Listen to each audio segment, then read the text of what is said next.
What's up, movie nerds? Oh, I have a literal mountain of movies that I need to watch. And that's not even saying anything about movies that just catch my eye and I decide to watch them, or even ones that I want to rewatch again and again. So join me on this journey to get through my movie mountain madness.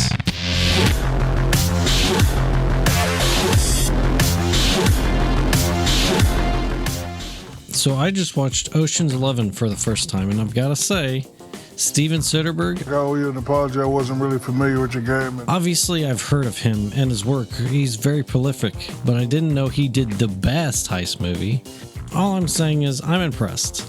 This movie is one of the tightest, most efficient scripts I've ever seen. No fluff whatsoever. It flew by. The plotting and pacing is perfect.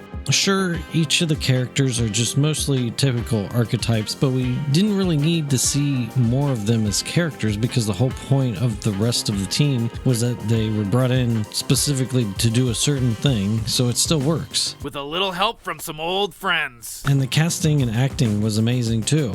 Honestly, maybe first George Clooney role I've seen besides Batman and Robin, so this movie is a marked improvement to that.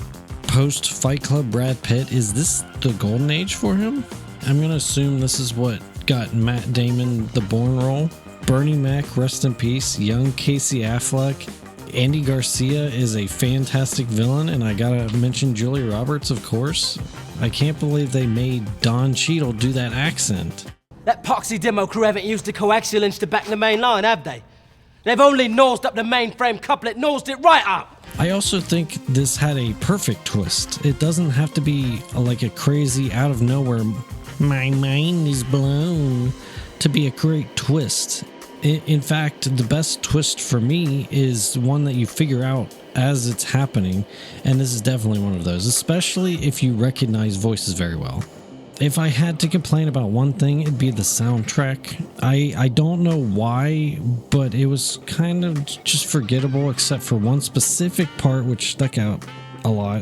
When George Clooney and Matt Damon are setting up rappelling down the elevator shaft with the lasers, a song starts playing that just sounded like it was from Tropic Thunder or some just random Vietnam movie or something. Livingston, we're set. Livingston, we're set. That's what I came to my mind when I heard it, and I was genuinely confused. It didn't feel like it fit in the movie at all, but honestly, it's a minor complaint. For me, I generally don't pay attention to the soundtrack in movies unless it's offensively bad or really, really good. So it being forgettable isn't that big a deal. This movie, It's quite cool. like, genuinely probably one of the best heist movies ever, certainly the best I've seen it to my memory. I'm definitely watching the other movies, and this is probably a Blu-ray pickup for me in the future. But most everyone has already seen this, so I'm probably preaching to the choir. 10 out of 10.